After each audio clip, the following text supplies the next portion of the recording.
Please visit us at audible.co.uk/360 to download a free audiobook with over 60,000 titles available, including the whole Game of Thrones series, World War Z, and many, many more. So visit us today at audible.co.uk/360. Please visit us at audible.co.uk/360 to download a free audiobook with over 60,000 titles available, including the whole Game of Thrones series, World War Z, and many, many more. So visit us today at audible.co.uk/360.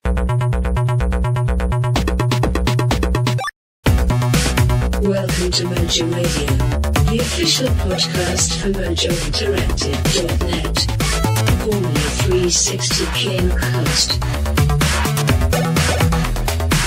Enjoy the show.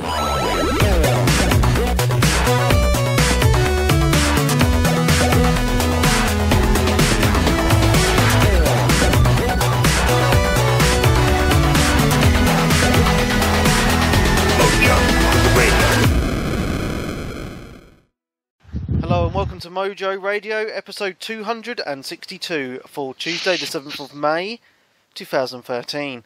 I'm your host Mark Webb, gamertag Webby317, and joining me on this fine evening is... Shoplifting the Pootie, Ted Case. Cinema Dan. I'm fond of large posteriors and I cannot lie. It's Clarky31. Yeah, Mr. Peebs. And that is it. Yep. It seems two of our American podcast co-hosts are at church. Listen, we need to pray for these guys. This is bad. Can I get a hallelujah? Praise the Lord. There we go. We've prayed for their souls. They're not getting them back. Especially Trips. I think it needs saving. Yep. So yeah, here we go. Mojo Radio, the official podcast for our website, mojo-interactive.net. The website's looking very nice now. We have some nice advertising from Roxio on there. And with that advertising, there is a giveaway going on. If you go to the front page of the website, you will see there is 2 chances of winning a Roxio HD capture card. Nice. Do you know anything about it? Like how it works? Well, I have one. Okay. So basically what it is, it's something you can plug from your Xbox or PS3 into your computer and live stream your gameplay or record the gameplay to your computer, and it even comes with editing software for you to edit it and publish it to either YouTube or other, sharing sites, Facebook and stuff. So that's nice. Pretty good, and the editing software is really good. I actually use the editing software on that to edit the videos that I put onto our YouTube channel, which is youtube.com/MojoInteractiveNet. So check them out. And the easy way to do this is to go to the website, find that post, and there's 2 ways of winning. One way is to press at the bottom of the post there are share buttons for Twitter and Facebook. Just share that page on Twitter and Facebook and you'll be entered to win one of the capture cards. And another way to win a capture card is to leave an iTunes review. And that's it. That's all you got to do. Nice. All those people who have previously put iTunes reviews down will be entered as well. But I'm most likely to look at more recent ones because it's really far to go back. So, hint, hint, leave us new iTunes reviews. Simples. And that's it. Easy peasy. And in this week's show as well, we will be announcing the winner of Far Cry 3 Blood Dragon Code for Xbox 360. But we'll leave that for halfway through the podcast because I've not actually done it properly yet. But I will do it in a minute. Mm-hmm. So that is all good. So... shall I read out the iTunes reviews? Go for it. Wow. There's been quite a few, guys. Quite a few. Start with the 1 stars. We haven't had any 1 stars because the 1 star reviews don't get entered into the competition. Okay. So there. Right, so Dougster says, Hi guys, after listening to the podcast since the 40th episode, I still can't wait for the new episodes every week, and even though recently I have lost my gaming mojo and hardly play anymore, sad face. Love the way most of you have different likes and dislikes game-wise, but don't end up arguing about it most of the time. And how you've always got the latest news about the new games. Cheers guys, can't wait to listen to the next episode whilst I'm bored at work, always gives me a laugh, smiley face. Isn't that nice? Mm-hmm. Thank you.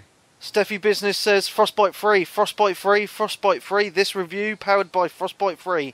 Just like Far Cry 3 wasn't. Lol, best show ever. Cheers. Thank you. Darkest Frost says, this podcast is so cool, it gave me Frostbite 3 times. Ooh, nice. I see what he did there. Shark John UK says, if you're looking for game reviews for actual people, this is the podcast for you. I've been listening for the last 2 years, and so far this podcast has made me buy so many games I probably would never have bought. Last year I got Far Cry 3, which hadn't been on my radar, and it was my game of the year. Looking forward to be playing Blood Dragon, #Frostbite3. Now they introduced me to Tomb Raider, a game that has blown me away and possibly my game of the year so far. But nothing beats shooting Colin in the face on Battlefield 3. Beware. Listening to the podcast whilst driving, though, as sometimes the banter has almost led me to crash, especially if Jam Boys are involved. I've also decided to change my gamer tag, so the former Sergeant Sharky is now Kraken Dragon. Add me, and I'll see you on the battlefield. Ah, that makes sense now. Nice review. Thank you. St. Adam says, have listened to you guys for over 3 years and have enjoyed every episode. Keep up the great work, guys, and hope for many more episodes. It's Adams for England. Thank you.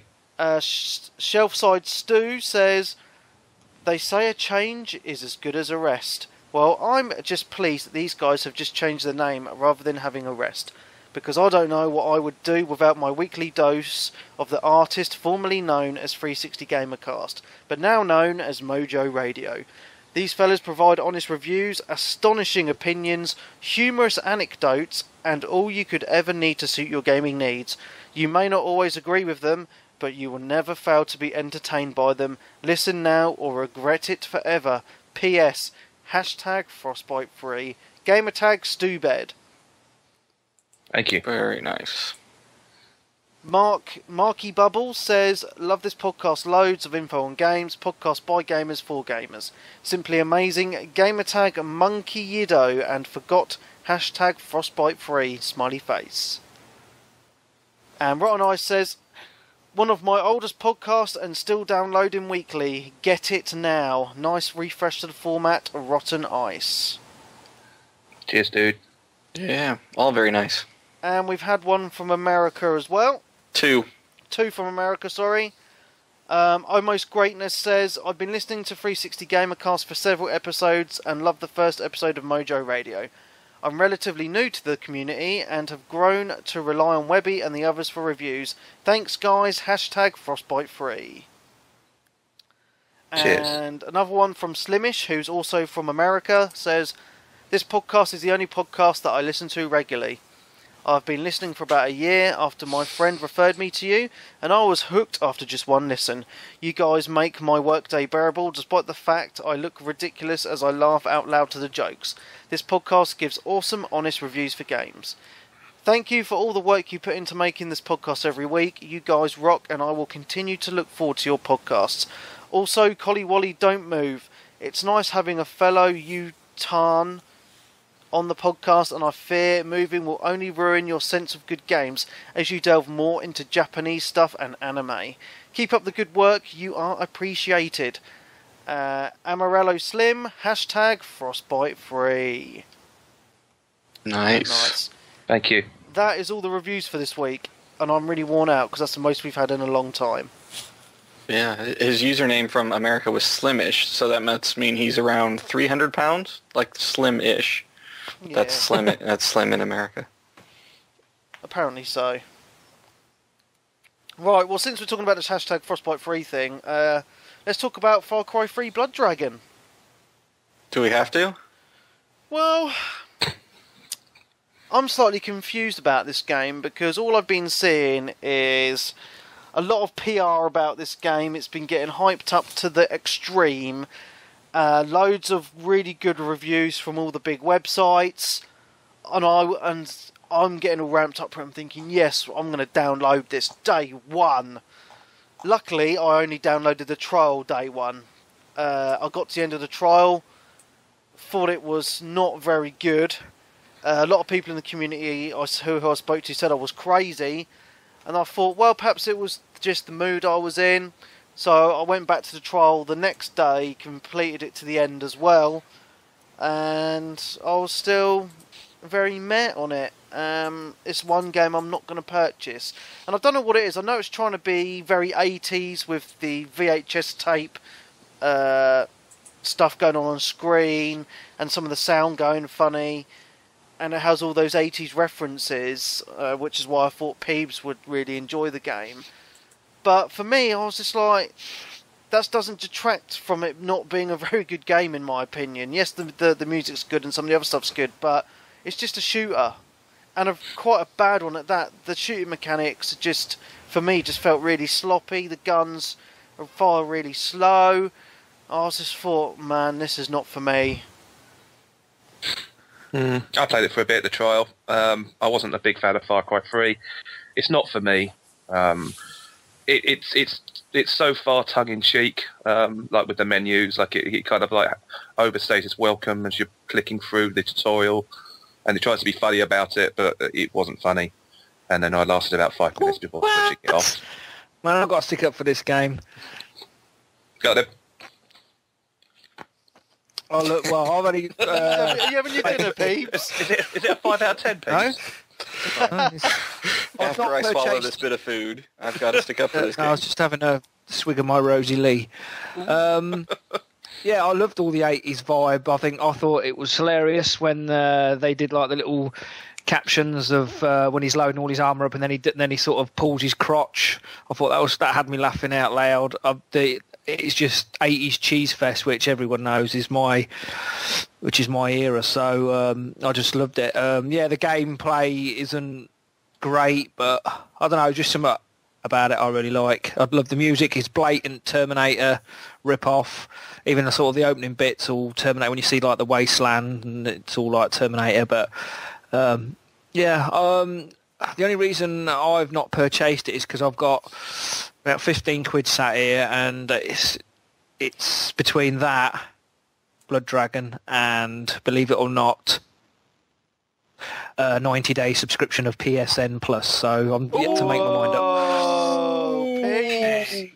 Controversial, I know. What's happening, Pete? No.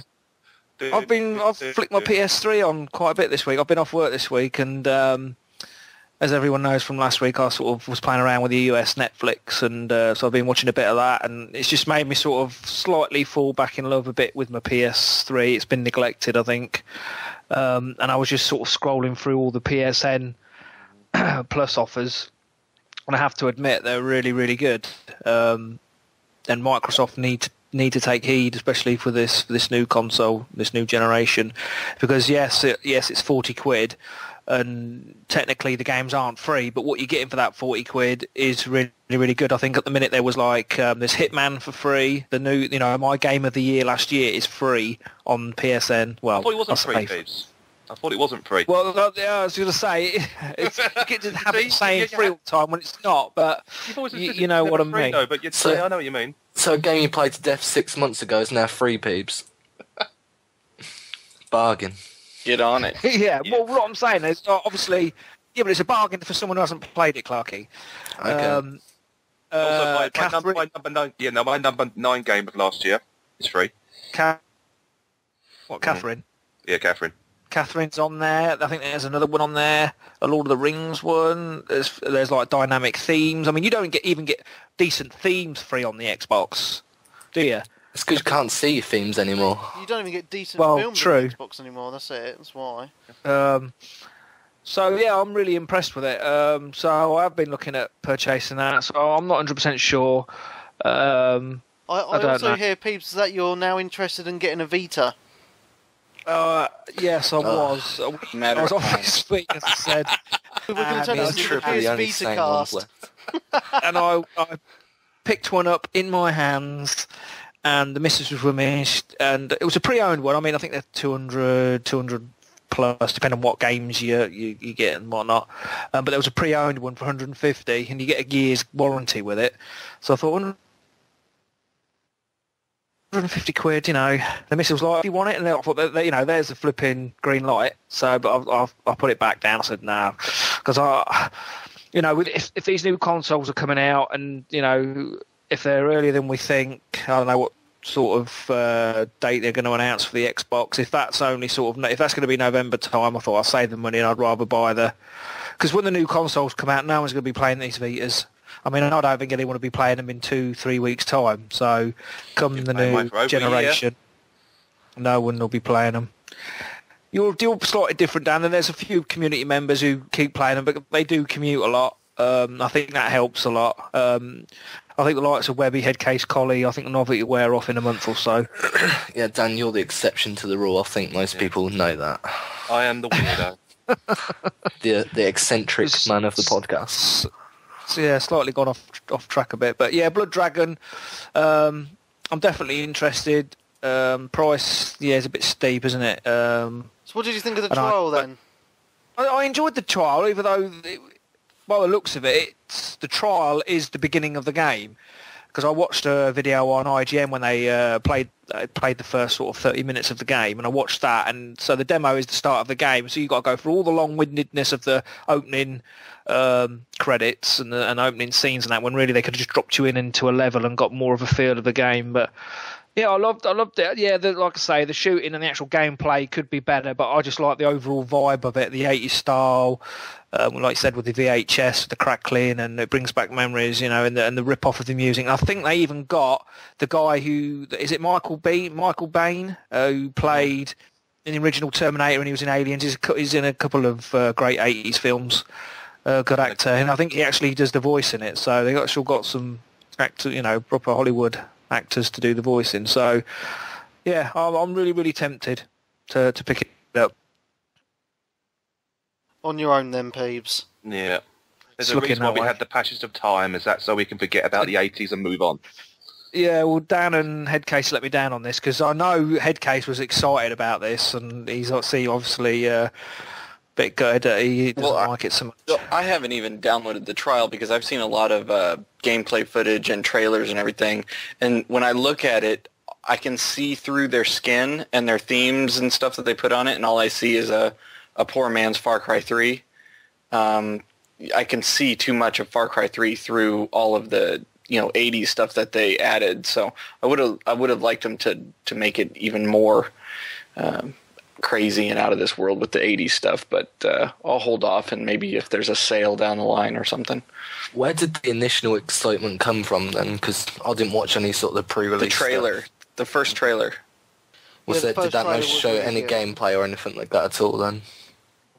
No, it was all 80s cartoon style, like the G.I. Joe cartoons that we used to watch, the He-Mans, Thundercats, shit like that. They did it all in that style, the breakfast cereal, and it was wicked.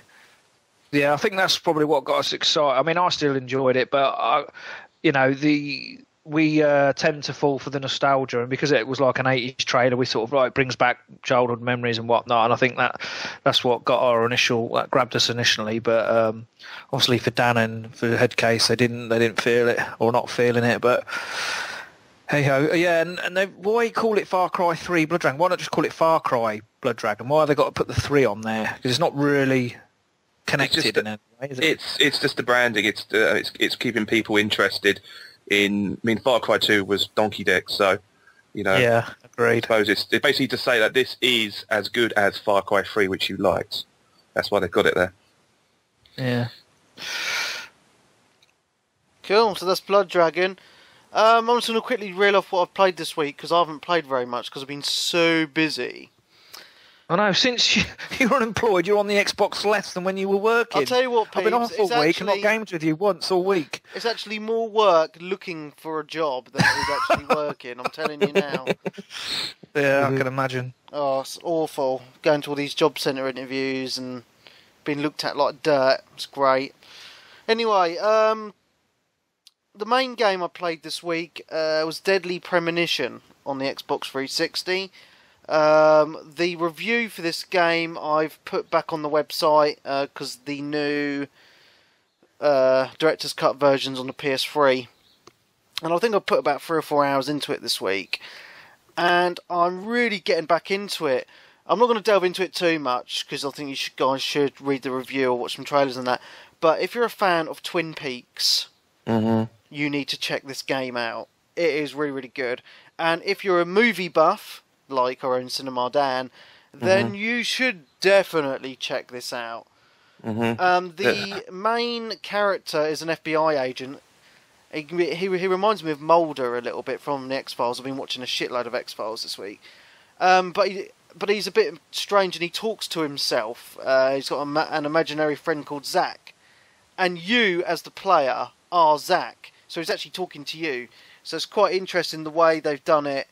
Maybe from a psychological point of view, Josh might like it as well, I think. But it is, as I say, the graphics are horrible. The driving is like driving a tank, and like the walking's like Resident Evil, the old Resident Evil controls. But if you can look past that for a really good story, then you will enjoy it, and I'm loving it.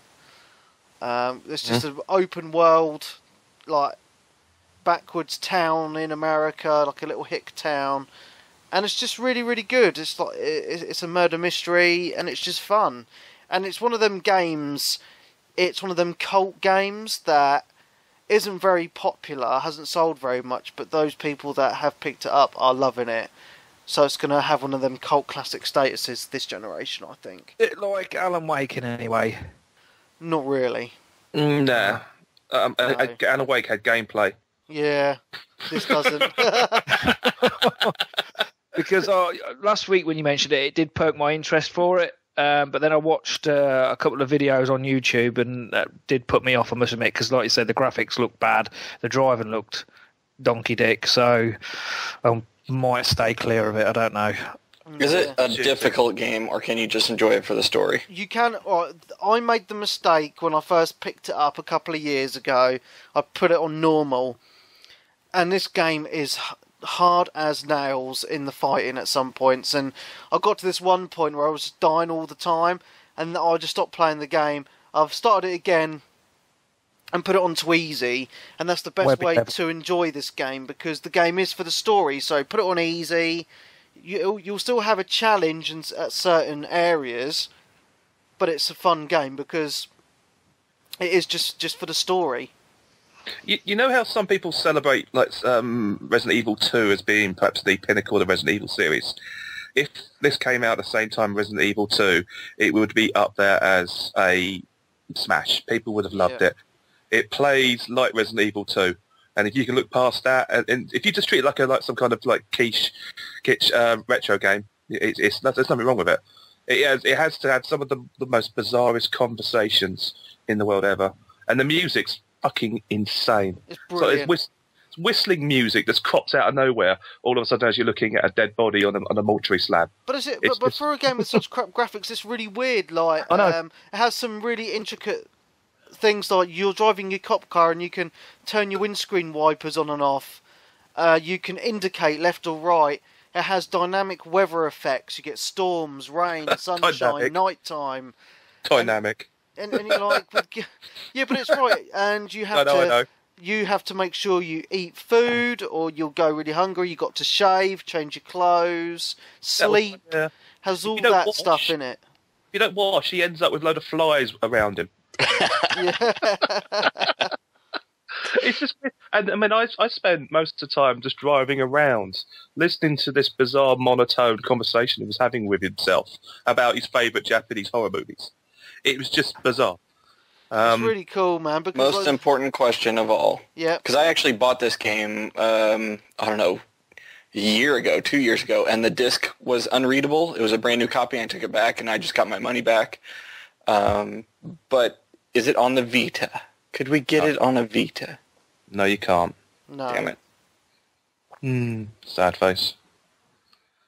So yeah, there's that. I just think it's a fun game, and if you own a PS3, maybe it'd be worth getting the director's cut. I don't know. I don't even know what extras you get in the director's cut, to be honest with you. Extra better graphics, and Hey, really? that's about it. Yeah. Right. So, and other games I've played very quickly.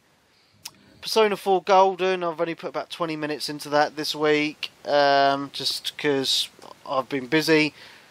I downloaded a new game for the PS3 this week, Unfinished Swan. Talk to me. Which I am really enjoying. Which is weird because when I saw it at Eurogamer, I was just a bit like, meh. But it is really, really good. It's basically, you're this little boy and your mum's dead and she'd done a lot of paintings and they're all unfinished. And you only got to keep one painting when you got put in a children's home, and it was the Unfinished Swan, which was a favourite. And you wake up in the night and then you go into this fantastical world. It's just white, pure white at the beginning, and you got to use your triggers to chuck black paint around to see where you've got to go. But later on, you get to throw water, and the beginning's very simple. But later on, Dan, I know you'd be interested in this. It does remind me a little bit of Portal. Cool.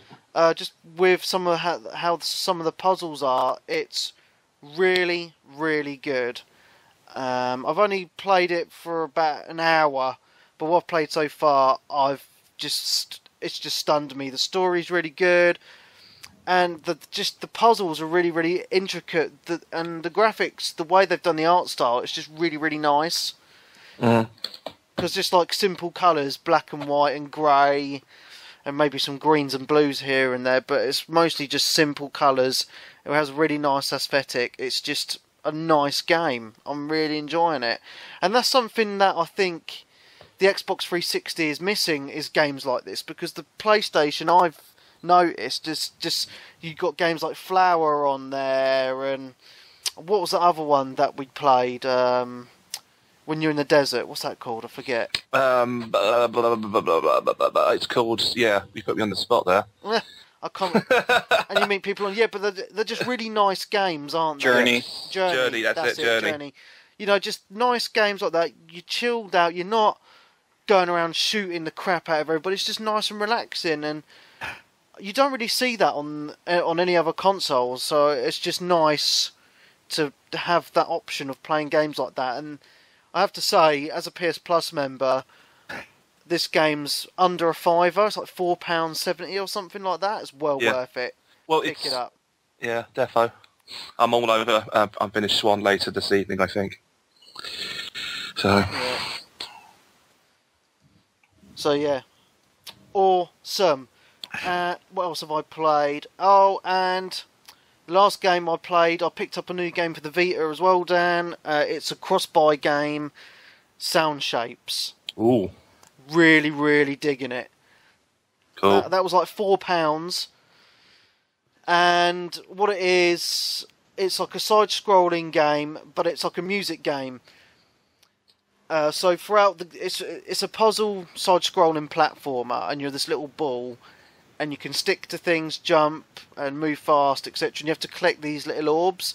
And when you collect the orbs, the music changes, and the beat changes, and it's got a really good electronic soundtrack. So if you're into like dance music, this is a really good game. I'm really enjoying it. Dead Mouse has provided some of these samples or songs in inverted commas, as well as Beck. I can't remember who else was there. There were the two ones that, I mean, I'm quite a fan of both Dead Mouse and Beck. So, and Beck's probably the best. He has the best samples. In fact, there's once you build the songs up for your platforming, you could describe them as original Beck tunes. So, check it out. Cool. That's what I've played this week, guys. It's not been a very gamey week for me this week. I think most of my spare time when I've not been job seeking has been watching the X-Files. I've done myself and Faithful Wish done the whole first season in 1 week, and we're now about 4 or 5 episodes into season 2. Loving it. Nice. What you've been doing this week is barbecuing and getting pissed. Well, that as well. I've done 3 barbecues this week. I've gotten drunk at least 3 or 4 nights as well. So yeah, okay, I can see you have been busy then. Yeah, I think the worst one is I started drinking at 3 o'clock in the afternoon. No, was it 2? 2 or 3 in the afternoon on a really hot sunny day in the back garden, and then I went to the pub and carried on drinking, and I was just smushed. Ouch. Brilliant. So, yeah. Anyway, Headcase, what have you been playing this week? Would Scully get it? Did you decide? No. No, she wasn't. Depends what series. I'm betting there hasn't been a fire bush like that since the time of Moses. I'm just guessing. It's been a bit like Webby. Not a lot of gaming. Been doing some graphic stuff for the Mojo site and everything, and especially with these CDs that we're offering of all the back catalog. Can I just say one thing? Go for it. Headcase made us. If you've seen on the website this week as well, I completely forgot to mention. We are selling a 6 DVD bundle with the whole 360 Gamercast back catalogue. That's 260 episodes, over 600 hours of entertainment for the small price of £50. And Headcase designed the CD labels, and they're looking very, very cool. And we've already had some people buy the DVDs. Thanks, Switch. You are the man. Yeah, it's really nice. I mean, you're getting something for it, but ultimately it's a donation and show of support and loyalty to the site. So that's really nice for people to do. My gaming has been a bit schizophrenic this week. Played some Microsoft Flight, and I'm really getting into it, and I'm gonna buy that C-46, which is the biggest plane on there. Awesome. That's a really fun game. Have you been using it with the Xbox controller on your PC as well? Yep, wired Xbox controller is the only way. I've seen a woman naked before. I've had sex, so mouse and keyboard controls don't work for me that well. So yeah, Xbox controller on the PC.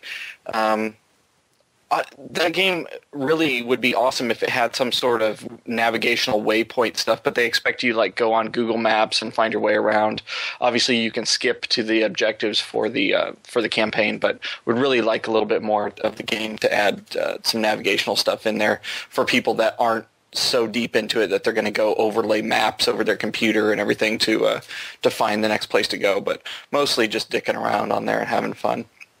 Battlefield 3, we had quite a big session, getting back into that. Yeah, it was a nice session. I only managed to come on for an hour. I completely forgot to mention that.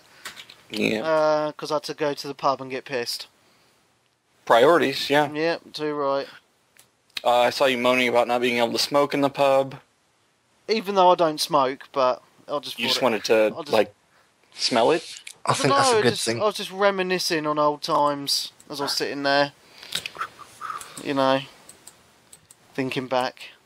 When I used It's a good thing. You sit there and you get pissed. If you are a smoker, chances are you'd be bumming a cigarette off of somebody. Yep, probably. So it's saved you there. All this GTA 5 stuff that has just really, I mean, that they might as well call it GTA Viagra.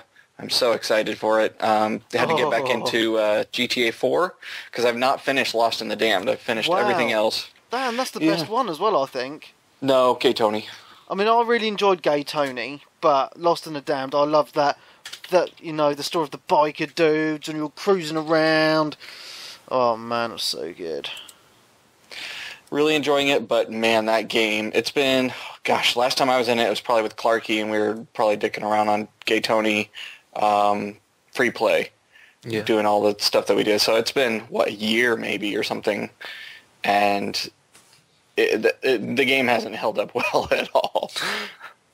I mean, no, if you go into it now, it's sort of hacked to shit, and there's people doing it all sorts, but yeah. I never finished the main game. What?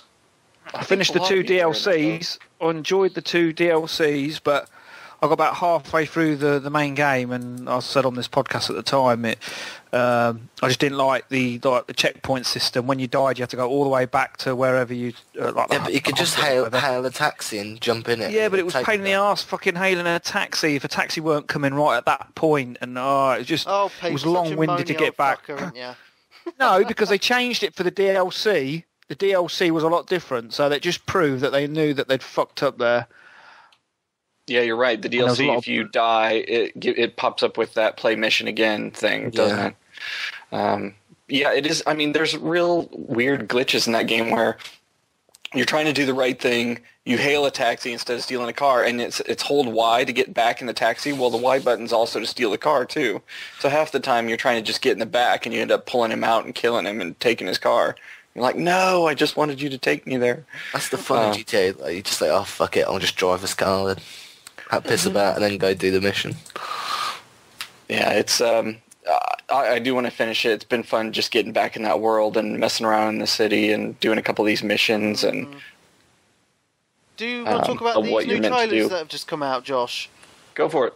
I've watched them quite a few times now. There's 3 trailers for the 3 different characters, and it looks really, really interesting because Grand Theft Auto started off as one of them games which didn't take itself very seriously, was more about, just running around shooting dudes and shagging girls in the back of the car, basically. But this one seems to be going for more of a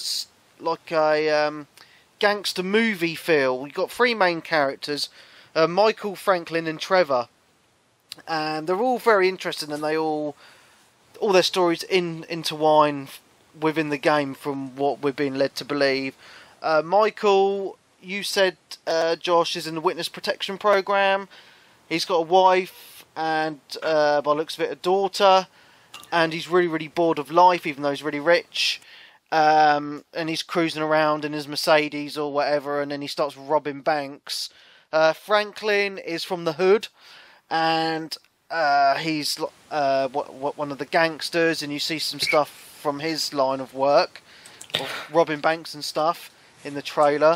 Yeah, by the sounds, he's trying to get out of that sort of lifestyle and make an honest life, like make an honest living and stuff like that. And the third character, which people are really liking, is Trevor, who's looks like a hillbilly from a small redneck town, and he seems a bit psycho. From the trailer, he's pushing people out of helicopters and just being crazy, just causing mayhem. So within the game, you can choose at any time to be any of the 3 characters. And the most interesting thing is, I was reading in a magazine a while ago, and they had an interview with Rockstar. If you're playing the single-player campaign, I believe the campaign can be played 3-player co-op throughout the whole game. But if you're playing it single-player, at any time, you can switch between the characters. At any time. So say if they're doing a bank job, say one of them's in the bank, one of them's being a sniper, and one of them's in the getaway car. At any time, you can switch between any of them 3 characters and play the game. Which I think is a really good move, and will, just give you some variation. I just think that's really, really good. Yeah, I can't wait for some nub that doesn't know about that to sit in the getaway car during the entire heist and just go, this sucks. Yeah. I think Rockstar seem to be trying a lot of new things with this GTA. They seem to be adding a lot of sort of RPG elements where you can sort of level up the driving of each character, the strength of each character, and sort of other sort of abilities like that, like shooting accuracy and stuff. And they're sort of giving each character their own sort of special ability. I think like Franklin, they're giving him a driving ability. Trevor gets, when he gets angry, he just has really strong melee attacks, and then the other bloke, I can't remember what his was, but it just seems he has bullet time like Max Payne. Yeah, that's it. They seem to just be trying a load of new stuff, which I think is sort of like a lot of companies won't do that sort of thing, so they're scared about sort of scaring off their audience. But don't you think though they've kind of all the lessons they've learned over the years of doing Xbox 360 and PS3 games, this is the culmination of all that. So hopefully we've got racing like Midnight Club. We've got the detailed world of L.A. Noire. We've got hopefully the combat to some extent of Max Payne. And it's just going to be a smorgasbord of everything Rockstar. Side games of table tennis. Mm-hmm. Yeah. You know, and the cool thing is you saw them using a lot of different vehicles within the trailers as well. So you've got helicopters, planes, boats, cars, Fighter motorbikes. jets. Oh man, it's just going to be really fun. You can scuba dive, and there's that picture of that huge shark that he's swimming next to. It's insane. And then there's the city is obviously the biggest city of Grand Theft Auto ever, and it's like 5 times as big as Red Dead. Wow, It's ridiculous.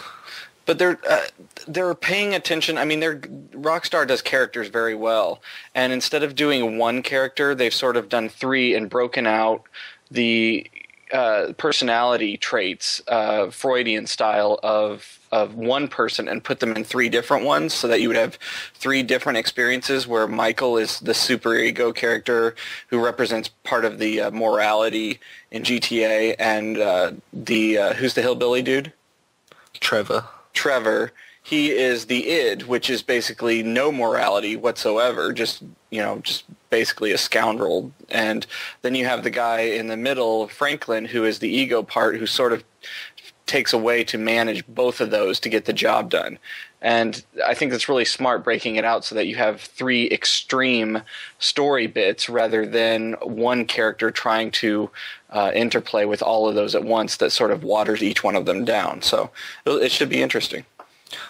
Each of these characters, well, by the looks of it, have sort of their own sort of side characters that are sort of play heavily in the story. Like Franklin has his best friends, Trevor has his neighbour, and the other bloke has like his son, and they're sort of they like have obviously little stories with them that involve doing stuff with them. And it looks like they've got some famous actors in there as well, actually modelled and voiced, which looks quite cool as well. Yeah, don't forget. Which Grand Theft Auto had Kent Paul in it? The English dude. Oh, that was Danny Dyer. A-list celebrities.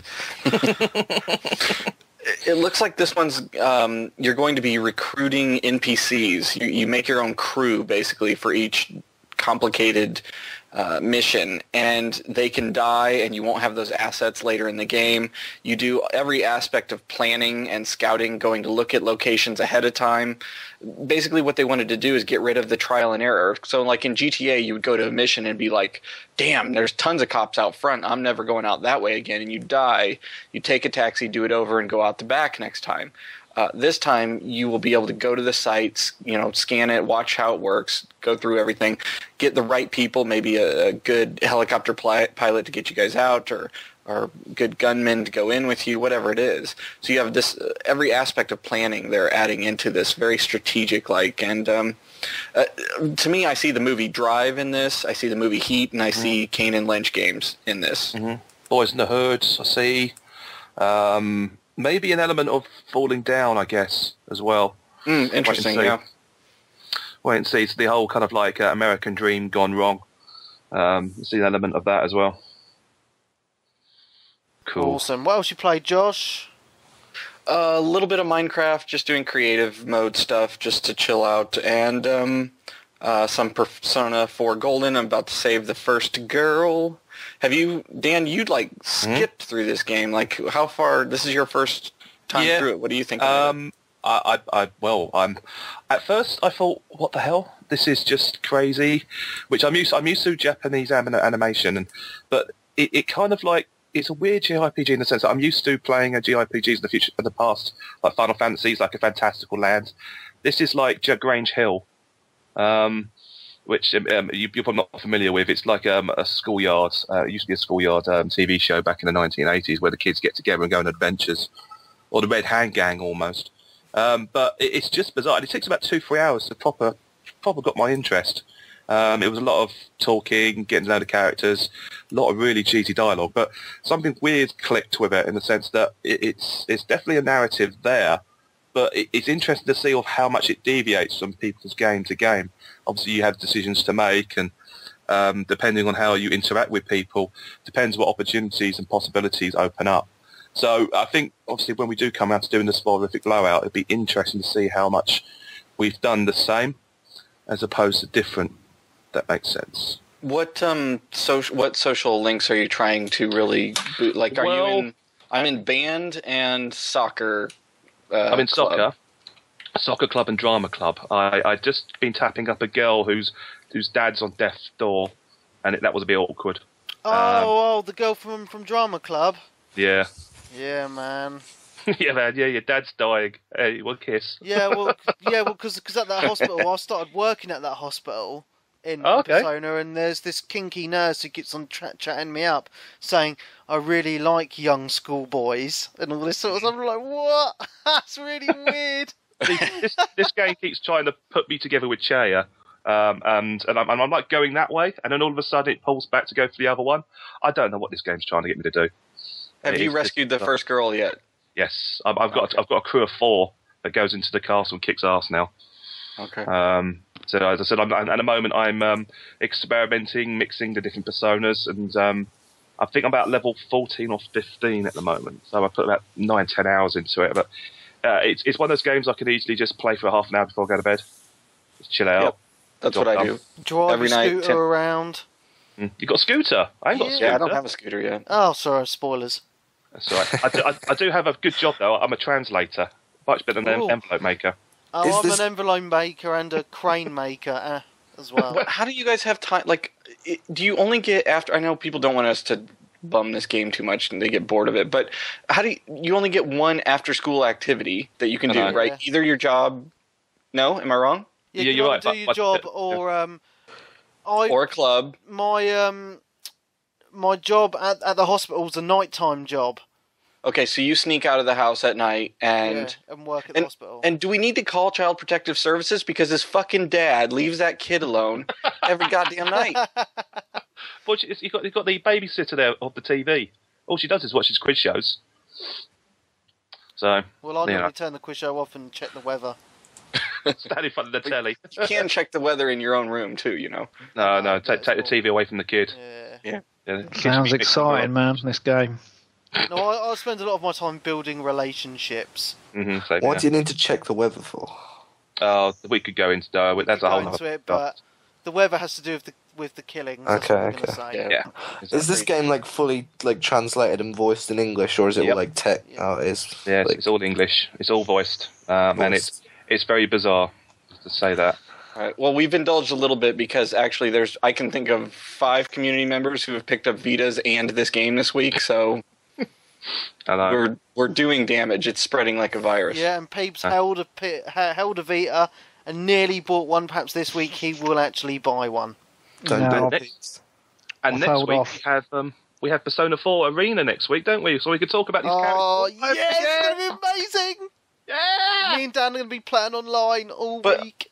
Are you fighting as like Chie, or are you fighting as the personas? No, you're fighting as both. You're fighting as Chie and Yukiko and everyone else. It's so good. Is it not just a fighting game skins with Persona? Yeah. It's been like in America for yonks. Why is this fighting game going to be so good then? Because it's Persona. Okay, fair enough. It's good reviews, and it's a fighting game, and I like fighting games. Yep. And mine comes with a Teddy key ring, so meh. Oh, manly. Dear. It's going on my car keys. Yeah. Yeah. Don't go to any key swapping parties. Anyway, Swingers. What else? What other games you played, Josh? Well, believe it or not, so Dan was the drunkest I've ever heard him in party chat. Was this the night that he sprained his ankle? No, that was the night before last. Oh, okay. Yeah, Dan was fucking gone, man. He was gone. And him and Jared and oh, that's been a heavy week. We were in party chat, and I was playing something else. I don't even remember what I was playing, but they were all on Need for Speed Most Wanted.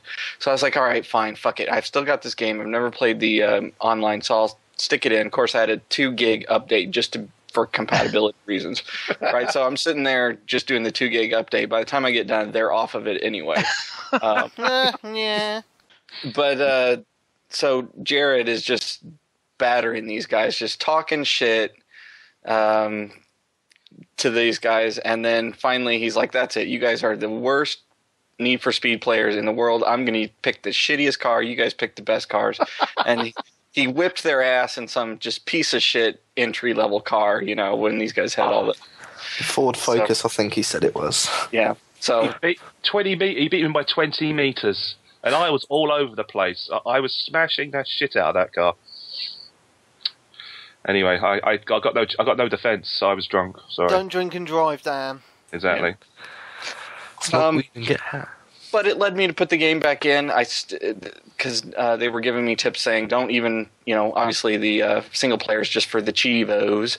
And I just want it to be fun because there's something cool about the way that the game is if I could get rid of the flippin' ass cops, right? So apparently you can just go into a multiplayer game and do just a friends room only, so it's not populated if nobody's online or whatever, and start ranking up your cars and just do some of the jumps and hang out in the world and get used to the car mechanics and everything.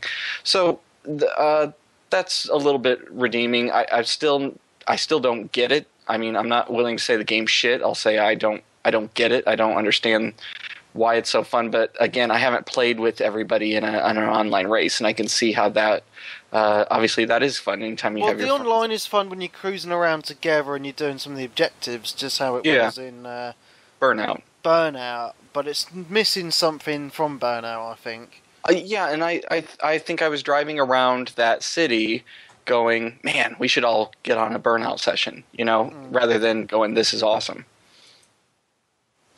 We can do that. We can do that, I think.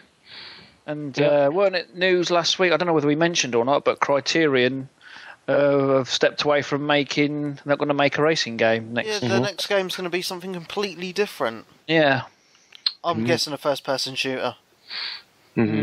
Japanese dating game. But we all know the only driving game that we're going to be playing in the next few weeks is going to be Grid 2. Oh yes. Oh, I actually got a lazy lob on just thinking about it. So Dan and Peeves, are you two getting it? Yeah, probably. Probably a rental. Oh, dude, it's so good.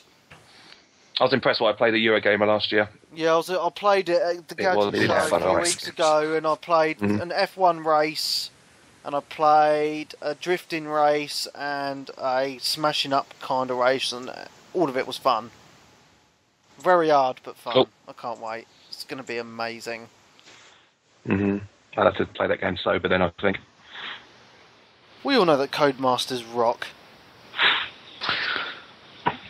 Indeed. So looking to try to get them on the show. They've already said they would, but then we're having trouble getting in contact with the right person that should come on. We'll see what we can do. It'd be nice to have them come on and talk about the game. Yeah, it's one of the last great bastions of British video gaming. Well, well, there's them and Lionhead. Lionhead. But what are Lionhead doing now? Criterion, Ray. Didn't Peter Molyneux stop that big project prematurely? Like, people got down to like 50 levels of that block, and now he's just stopped it altogether? Oh, yeah, because he made his new company, 22 Cans. Yeah, apparently they're near the end of that, because after several billion clicks. I think it's on pause. I think he stopped it. Why? I don't know. And I don't know. Perhaps he realised that the ending prize was really crap. I'm sure. He's got to think of something better. It was a chance to game with the Mojo interactive cat. Yeah, chance to get dinner as well. It probably was just a PR thing, so like when he decided to stop it, everyone would be getting all angry and that, and then he's go, oh, but here's one new company and this is what we're making. Free news, PR, whatever. He did well though. I mean, to be honest with you, he's got people talking about him again. Yeah. You know? Yeah, because he was in the news, was it this week or last week, saying he hopes that new Xbox just isn't a new way to see Facebook. He wants it to be video games and come away from all the gimmicks. He needs to shut up. He's just nothing but. I agree with him slightly, though. What? So you don't? I want primarily, I want a video game console. Yeah, well, What do you use your Xbox for? I mean, we did talk about this last week slightly. nearly everyone I know uses their consoles for gaming and watching films. And a lot, in my case, I watch TV on it as well. Mm-hmm. I use the Sky Player on it a lot. It's just handy to have everything in one box. Yeah, I like the Netflix app, but it's all the other stuff that comes, all the other guff. Films, the video games, yeah. All the other guff, no. We need multitasking in the new Xbox because people hate being able to run only one app at one time. We need to be able to click over quickly from Netflix to your game to the Twitter app to Facebook to Pandora, whatever, to YouTube. That will make the Xbox. I don't know. That would, but I don't know if I can see that happening. It takes 3 hours now for the dash to load up when you switch it on. Oh, so slow. My parties will not come up. Like, it'll let me scroll through them, but there's no avatar standing in there. Yeah. And it's like, if you want to look at your achievements or compare with Peebs, it takes about an hour for it to load. That guide button I've noticed the last few Got weeks. too bloody many ages to TiVos. load. Oh, it's just so annoying. It's just too slow.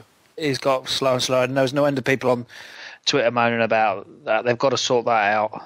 I'm guessing they're running some stuff in the background as a test to just see how things work. But talking about the technology, just trying so much problems with Twitch getting people access to being able to tune in on their phones or their iPads and things like that. So I switched over to Ustream this week. Still some growing pains with that, especially trying to get the quality up to snuff. But so far, had no end of people message me that it's working. I can actually watch it through Twitter. I can watch it through a browser on my phone. I can watch it through the app on my phone, my iPad. Everybody had access to it. They were able to hear everything and hear the Daft Punk playing in the background while we're chatting and playing the game. So I think there's an opportunity there, and obviously it's not blocked by partners like YouTube and Twitch is. So if I can figure out some of the growing pains as far as the quality, then that will be the shiz. Yeah, because things though, everybody uses Twitch in the gaming world though. That's the only stumbling block we have with Ustream. The reason that made me try this thing is I was looking through a lot of the Xbox rumors and stuff again, and we already know that PlayStation has secured Ustream as their social video game sharing site, and now they're talking about, I think it was the IGN podcast talked about how they believe that Xbox may go there as well. So if Ustream is actually built into these machines as the streaming shit to go to, you want to start getting used to it and securing your channel name now. Good idea, Josh. So, and it works. I mean, again, like I said, there's some default stuff as far that's degrading a little bit of the quality. So if we can figure out some of these growing pains, that may be the way to go. And they might come on the podcast as well. Awesome. Oh, there we go. And that is it for me. Wonderful. Cinnamon Dan. Hello. Persona 4, talked about it. Not going to talk about it anymore for now. I think God for that. we've bored enough people already, I think.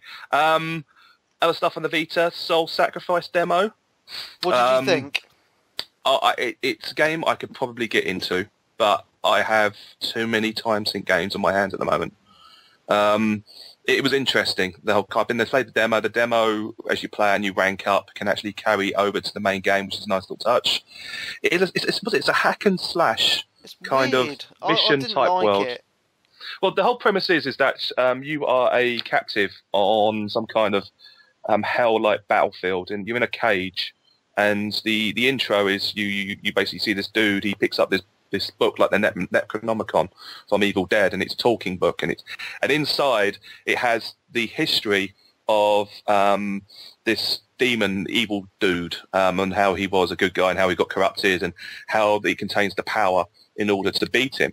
And you basically read through it and you kind of like retrospectively go back and do missions, but you have the power also to recreate the past inside the book.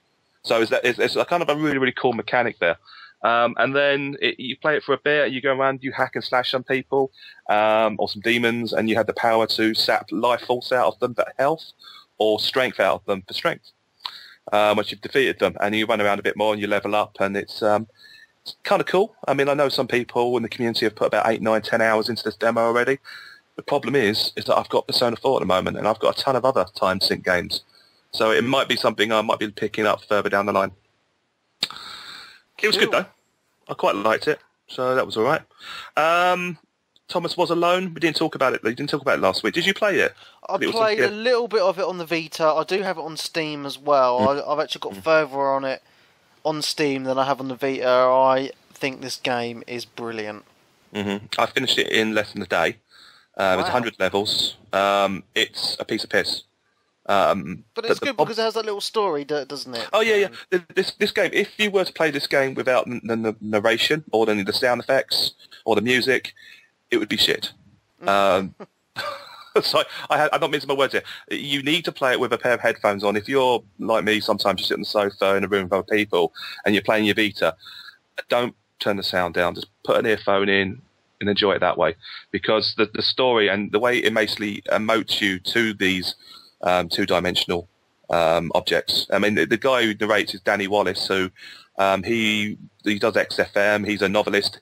He did the book Yes Man. If you've read that, it was the basis of the Jim Carrey movie, whereby for the whole year he decided to say yes to every single opportunity, and it's a true story. And I implore you to read the book because it is one of the best books or biographies I've ever read. But he did the voice in the Assassin's Creed as well, didn't he? Of the did he?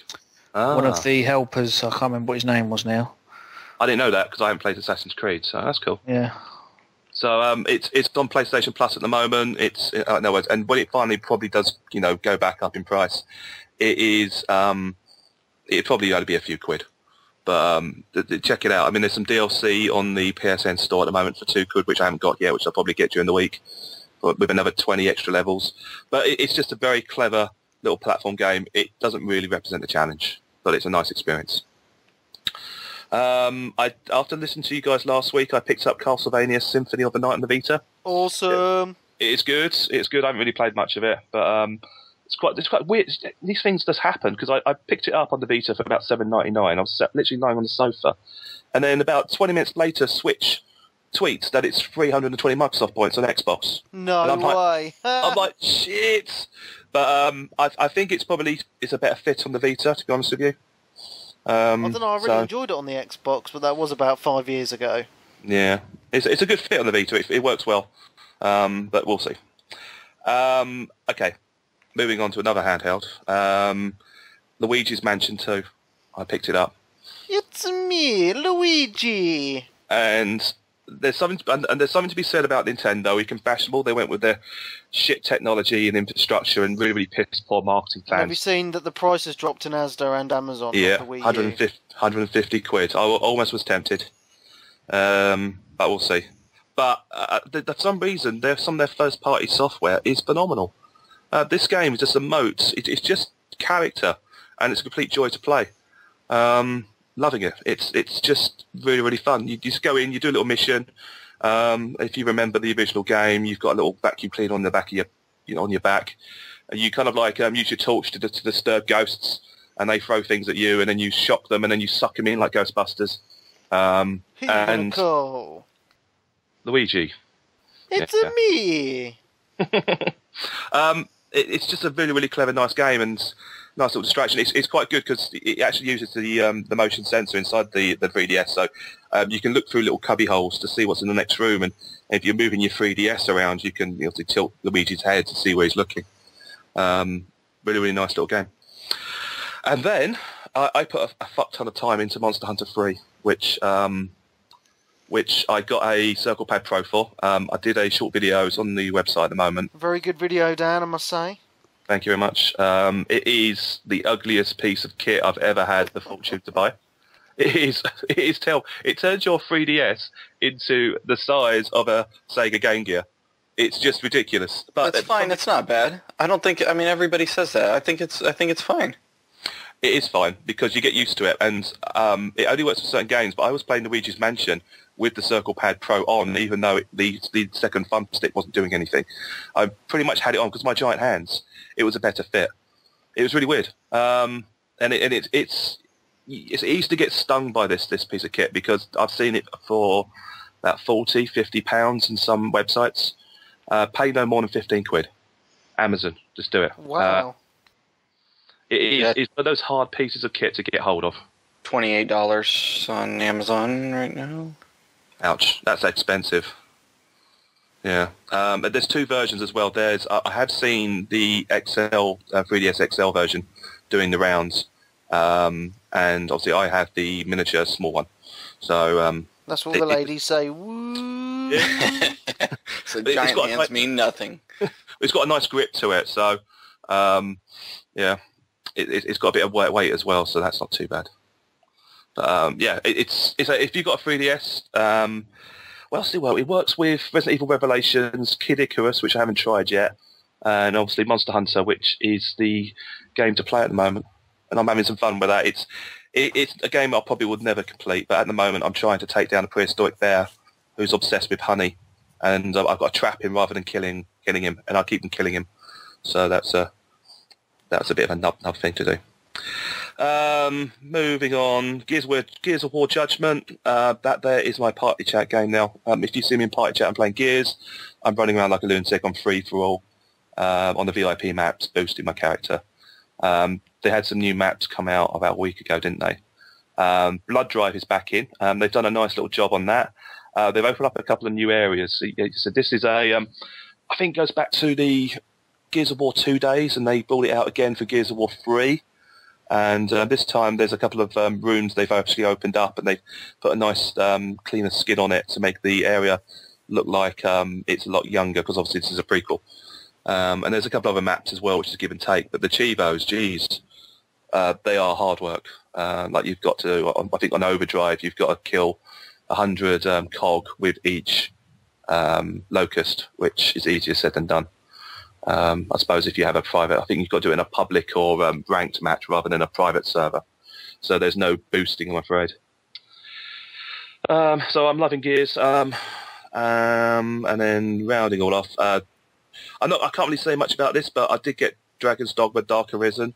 I got it as well, and I've not really played it very much. No, I haven't seen anything new yet because my save got corrupted after I completed the game last. So literally I had to start again. So Techno Tracy's no more. Instead, I have a new companion called Electro Emma, who is a demon with a pair of blades. But it's interesting getting back into that world. There's a nice little HD patch on it. If you get the disc, you pop it in, and it basically, much like the Battlefield 3 HD texture patch, you install. I think it takes about 3 or 4 gig, but it just sharpens everything up. It looks a hell of a lot prettier. So maybe one. It includes all the DLC content as well. Yep, and you can get it for about 15, 16 quid. So, or what? If you have an original copy of the game and you don't want to pay for this DLC, you could just get someone who has that extra disc to lend it to you. That's the thing. It's the HD tech. I think the actual disc is different. Oh, really? Yeah. So the install, and then you've still got your disc to launch from, but that still has all of the content on. Oh, didn't realise. Unless we experiment and find out otherwise, I don't know. I wouldn't want to be accused of giving out wrong information. No. Rounding off, I did some Res HD. I still love that game. It's one of my favourite games of all time. Some more Battle Block Theatre. Clarky, we need to get on this. We haven't played each other yet. Yeah, have you played any of the multiplayer at all? Yeah, Capture the Horse is awesome. Yeah, that's probably my favourite game mode. It's just funny. I was playing with a load of randoms, and it was just, it's just funny. It's just, you go up there, you just whack each other off, and even my teammate, if you get bored, you can bully your teammate. Yeah, whack each other off. Mm-hmm. Like knock each other off the horse. Yeah, like the reason I got it because me, Carson, Stuntman, and Voodoo, or Stuntmaster rather, all thought it was like the actual campaign was 4-player co-op. So obviously we got into the game and then we found out it weren't, and then all them lot was giving me shit because I was basically sort of got them all by it just so we could do this. I was like, oh fuck it, we've got it, we might as well do something that's 4-player like the multiplayer. So we sort of had no idea what it was when we went into it, and then we just had just so much fun pissing about, playing Capture the Horse and the basketball game. It's sort of wacky, over the top fun. It's ridiculous. It's probably as good as it is with randoms. It's probably better with friends as well, Dan. So I like try to get 4 of us on it. Sure. Maybe when Jared's back from church later, we can get him tempted to get on it. And then I'm not going to say much about it, but I can finish Bioshock Infinite. I did it just before I went out to the States, and yeah, really underwhelmed, but that's it. Job done. I'm finished. Wonderful. Clarky?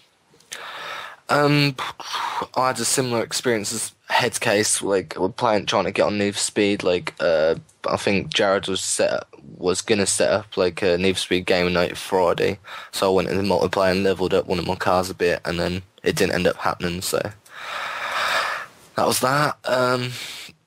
We got me, Voodoo, and a few others got a load of the achievements on the new map pack, the Castle map pack that came out like a couple of months back, or a month back.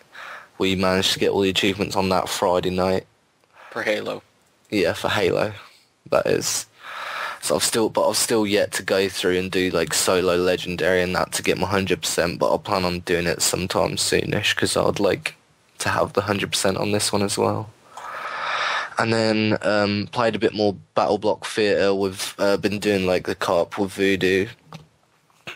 And so, yeah, we're plodding on with that. And I'm still getting on with my little Minecraft world that I've been doing. I managed to get an Eye of Ender and then locate the stronghold in my new world. So, but now I've got the chore of trying to find like the Ender portal as well in my world. So that's what I'm doing in Minecraft at the minute. And what else have I been playing? Just some more ridiculous fishing on the iPad. Still loving that game. Haven't caught all the fish yet though. That's me. Fun times. Mr. Peebs? Well, apart from my PS3 getting a bit of attention this week, not really gaming on it though. The only sort of game I've played, apart from a bit of Injustice, which I'm going to send back this week, but just Chivo Horde a little bit more. Really enjoyed that game, and I might look to pick it up cheap a couple of months' time. But the main game has been Dead Island Riptide. Oh, I'm getting this on Tuesday. Yeah. Well, me and Switch have done it from the beginning. Sensei Switch. We've started it from the beginning, both of us, and we've, I think on our last look, we've done 16 hours together. And we're looking for try and squeeze in another session this week sometime and try and get it completed. And I've gone from really hating it to, I wouldn't say loving it, but it's a grower. Now, if you've played the first... a grower, not a shower. Yeah, if you've played the first one and you liked it, then you'll like this. But if you didn't like the first one, then I'd stay away from it.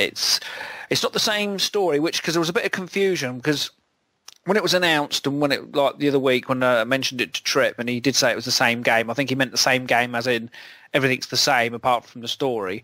Well, I mis sort of interpreted that, thinking it was the same game, the same story, but with the DLC. I thought it was like a Game of the Year edition, if you like, but it's not. It's a different story. It's the same characters. I think there's one new character. But you can import your character over from the first one if you played it, and that's probably more of an incentive to do so, because there's achievements for getting to level 50 and level 70, which will be a hell of a grind if you start a new game with a new character. Because I think I started on a level 32, 16 hours in, and I've just hit level 50. So I've got my 50 my Chivo for hitting level 50, but I've got another 20 levels to go to get 70, and I think we're nearing the end of the game, so you probably have to do another playthrough. Sorry, Peeps, you can do a playthrough with me. Well, I don't know if I could put myself through it again. And it's not in 3 hours though, isn't it? Yeah, and Switch was, I think because if your character from Dead Island, the first one, was a level 50 plus anyway, your Chivo will sort of unlock as soon as you, I think as soon as you use a health pack in this game, your level 50 Chivo will pop, and Switch was already a level 52, and he's done 16 hours, and I think he's only something like a level 62 now, so he's only got like 10 levels in 16 hours, so he might even struggle to hit level 70 anyway. But it started off really, really poor. I mean, it's the same. I mean, the premise it's a bit like The Walking Dead in this sense that the premise of everything is really good, like the leveling up system, the way you can mod, go to workbenches and mod weapons. There's loads of different weapons, but it just doesn't do anything right really well. It's the combat's crap, the shooting's crap, the graphics aren't great, the story's sort of all over the place. A lot of quests. Some of them really short, and some of them quite long. Like fetch quest, go over here, find me something, bring it back. And we found it really, really hard to start off with. Even though I don't think there's any like level setting, so you just do have to do it on the basic level what the game, the default setting. And we were dying literally every 5-10 minutes. There's hordes just come at you, and you just die quick. You can't even, by the time you've got your health pack out, which are quite scarce early on in the game, by the time you've got it out and tried to administer the function, you're dead. And me and Switch were getting really, really annoyed with this. But second time we put it on and had a go at it, it seemed to, as you level up and get better weapons, it does seem to sort of ease off a bit. And the health, we're sort of giving up on the health, and you'd rather just die and just spawn you, because you spawn like just so many yards back from where you were, so you don't really like lose anything of the game. You just sort of die, spawn. So we've just sort of given up and done that. And so if you're close to dying, we won't bother even getting your health pack out. Just die and spawn again. But it's growing on me. And the good thing, what I like about playing with Switch is he's a bit, even though he doesn't like to admit, he's a fellow Chivo whore, and we've sort of been going around, taking our time, getting the collectibles, looking at what Chivos we can get, grinding a few out. It's good to sort of play with someone with that similar style of play, because I know what it'll be like with Webby. It'll be like, go to this mission, do it, back straight, not exploring, not looking for anything. It'll be just rush. I can vouch for that. Webby. Yeah. Get it done. Get it done. Come on, you loser. Come on. Yeah, we've got to get this girl, but she's dead. Yeah. So we can get a collectible here for a Chivo. Oh, Webby's miles away. Oh, forget it. So it's good in that aspect, but it's just finding the time to both get on and have a good long session. But I don't know. It's like I say, if you've played the first one, I wouldn't, and you didn't like it, then I wouldn't bother. But if you did like it, then, and I don't. Is it a full price title? Yeah, it is. Yeah, it is. Is it? Full price. Right. I've seen it for £38. Wow. Yeah. I wasn't sure if someone mentioned that it was cheap. That's all. But there's a few new different things in it. There's like these dead zones that they're called, which you just find areas on the map. I mean, one thing I will say is it's a massive map, and you can fast travel later on when you unlock certain parts and to get around a bit quicker. But the driving's crap. There's a place called the Flooded Jungle, and it's like all lakes and rivers, and you can find boats, and you get on the boats, but the mechanics of that aren't very good. I'm glad we're sort of near towards the end. I'm going to try and Chivo horror it a bit, but these dead zones are sort of, you go into these areas, and I think it's about 13 dead zones, but sort of like 5 or 6 of them have these sort of special zombies, if you like, that they're obviously higher level, harder to kill, and there's a Chivo link for doing them. So we've been sort of, every time we've been finding them, we've been going in one of them. But the main story quest is a lot of, I think 3 times now, they're just basically like a horde mode. It's, you find an area, you've got sort of like a couple of minutes to sort of reinforce it, like put these fences up, get a minigun, put it on a turret, and then the horde begins, and then just zombies just come at you. And there's like 3 times that now that's happened, and some of them last for ages. I don't know whether that's, like we said the other week about Gears, whether that's just lazy, they put it in there to try and prolong the game. But they are, once, was okay. Well, I think we've done it 2 or 3 times, and I've got a feeling there's going to be one right at the end as well, which is a bit of a slog. But like I say, it's jack of all trades, master of none. But the first one must have done quite well for them to sort of whack this one out, because it's not been that long, has it? But I'll be interested to see what you think of it, Webby. Saying that, you said you liked the first one. I really enjoyed the first one, but I played the whole game 4-player co-op, so I'll be looking for. You'll struggle to find before people playing it, mate. I think well, I will now because Boomerang have taken forever to send it out to me. Well, I think the only people I know that have played it was Trip, Rubbish, me and Sensei Switch. But you do have the option of obviously having randoms in. We had a couple of randoms in with us one time. They're quite annoying. There's like a 10-year-old who's just constantly bleeping in your ear hole. So after that, we set it to private. It's just me and Switch doing on our own. Because it looks like it can be. I think it was in the first one. There was a bit of I wouldn't say cheating, but where you can like mod the weapons and chuck them down and they pick them up and then you get infinite ammo. There's some way of getting around it, a bit like Borderlands, I think.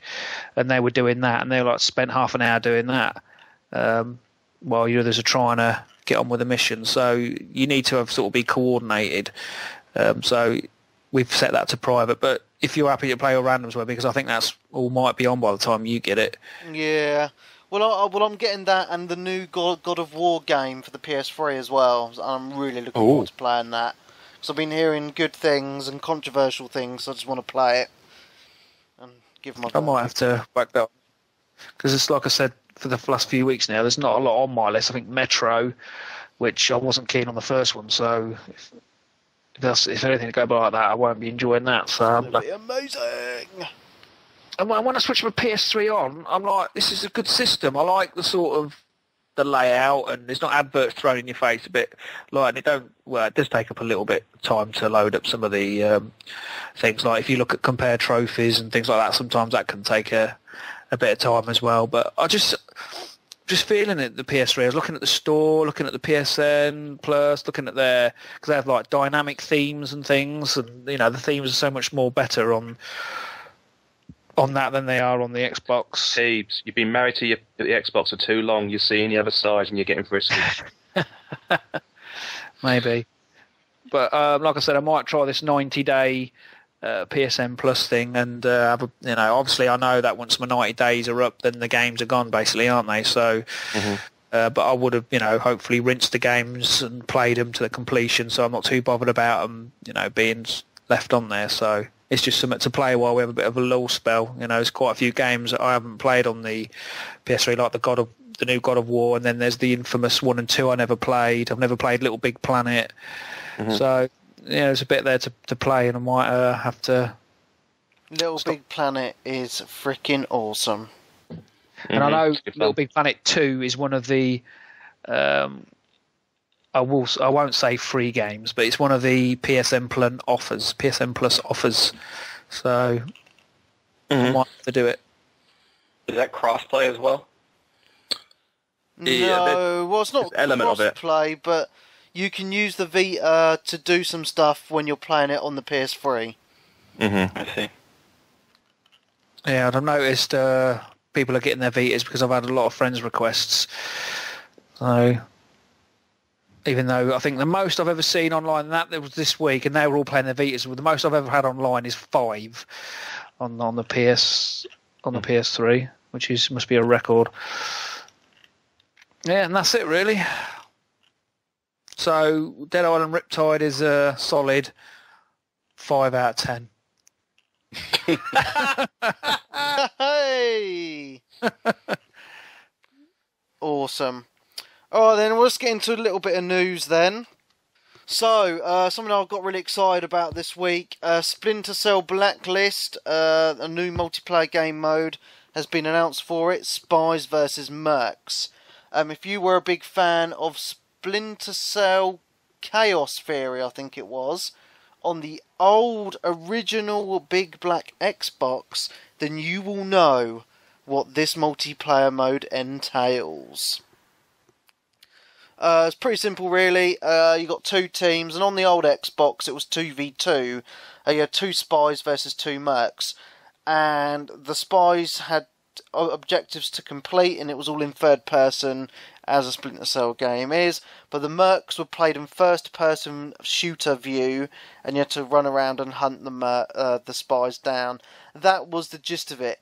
But what got me really excited was it was really fun.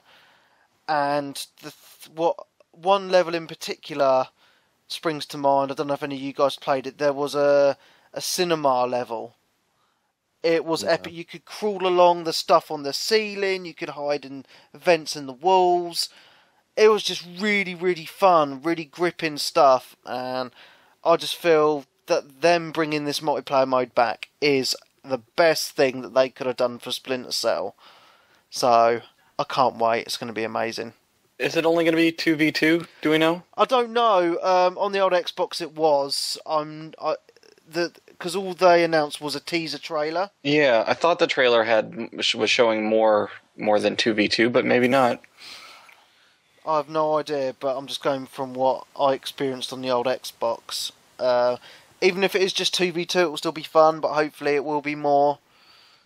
Who knows? But that is going to be epic. Well, this has sold. I wasn't really interested in this Splinter Cell. It was more like a rental thing, and since I don't really rent games, it was more of a skip and wait till it's cheap or something like that. Yeah. But seeing that trailer and the multiplayer possibilities, that's basically sold the game for me. That looks amazing. Definitely, it's going to be good. Oh, a new trailer came out this week for the new Call of Duty game entitled Call of Duty Ghosts. It's coming out in November, and not rumours, it's been announced that a lot more of the game will be shown at the Xbox reveal. Mm-hmm. And this is a next-gen title, right? Yeah, and there's rumours that the next Xbox is going to be called Xbox Fusion. Rubbish it name. Won't be. Mm-hmm. But those are rumours. So yeah, but it's no big surprise that a new Call of Duty's been announced. Well, November on Call of Duty is generally November time. Mm-hmm. Does that mean we're going to have the console this year? Yeah, I'm guessing yes. Yeah, that's what I'm guessing. Because the PlayStation was sort of rumoured US, Japan only Christmas time, UK, Europe next year. So so North America may have the Xbox this year. I don't know about that. But last time our Xbox going to try and...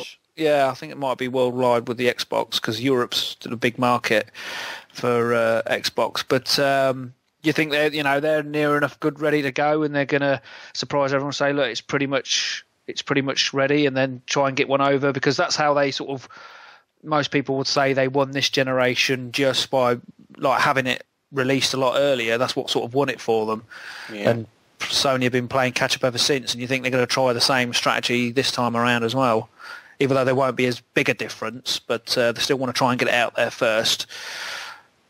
Yeah, I think we're seeing enough. I think we'll see it in November, the console get this holiday season. And I think that what we're also going to see is similar to what we've done with the website and what a lot of places are doing is sort of the Minecraft model of putting out the build that you have and getting them people playing some of the features and enjoying some of it and releasing more and more and adding to it and building it strength on strength over time, because they'll have that advantage of doing that with these next-gen consoles by doing this online only. And I think they're future-proofing them enough that, we're going to see the console be radically different than it is on day one. So I think there might be some disappointment on day one, but ultimately we'll get an amazing bit of kit. Cool. Shall I announce this Blood Dragon winner anyway? Yeah, do it. The winner... Peeps. No, well, the winner, I done it randomly by just flicking the screen up and down and whoever the cursor landed on. And it landed on, drum roll please, Stubed! Stubed! Well done, Stubed. If you email me or somehow contact me, preferably by email, webby@mojo-interactive.net, and I will email you a code for the pointage for the game. Nice. So he's not obligated to spend that pointage on that game. He could spend it on anything. Should spend it on Battle Block Theatre. That's what he should spend it on. Definitely spend it on that. Yeah. So yeah, it's and then Webby, we're going to go ahead and that was the UK side. We're going to go ahead and give away a code for the US side. So I will email you the code for that way. Okay. Cool. Because the U.S. codes don't work in the U.K. and vice versa. Mm-hmm. Ultimately, Almost Greatness was the winner in the U.S. So email Webby again at, what was your email address again? It's webby@mojo-interactive.net. So email Webby and claim your code. And since we only had 2 entries in the U.S., I'm going to go ahead and give them a code too, because we need to build up our U.S. Followership. And it was nice these guys to take time and actually do a review, and they were very nice reviews. So Slimish is also winning a code. So again, email Webby, and we'll get you guys a code. Well, hey! Spend it on anything you want, 1,200 points, but obviously it was a Blood Dragon contest, but there you go. Wonderful. Isn't that nice? That's all my news for the week. Do you have any questions? A few questions. Can I just mention that pinball tournament? Go on, Dan. Go on. Galford's going to set up a new pinball tournament starting May the 12th. The good news is, hopefully everyone should have these tables already, but it's the core Pinball Effects 2 tables of Rome, Biolab, Pasha, and Secrets of the Deep. There'll be a story on the website very, very soon, and loads of links. Join in. Be awesome. Thank you very much. He has actually put a post in the forums, but they are the old forums because we haven't actually updated those yet. So I will make sure by the time you listen to this podcast, there will be a post on the front page of the website, and we will make sure to update that post on the site regularly. Mm-hmm. Awesome. So people can write in on Twitter using our hashtag MojoQ. And a few people have done this, and I can't remember if we read this one last time or not. But I think we talked about it a little bit. But question specifically for Trip. But this is Dark Root Warrior says, what does Trip think about the fact that Nintendo won't be presenting at E3 this year? I think we discussed it a little bit last time, but obviously I don't think Dan was here, and he's the Nintendo fanboy of the group. So. I'm not fussed, to be honest. I mean, Nintendo, they're in a dire straits at the moment. They need some new IPs, and I don't really watch these Nintendo Directs conferences. I don't. I really couldn't give a shit. Show me some gameplay footage.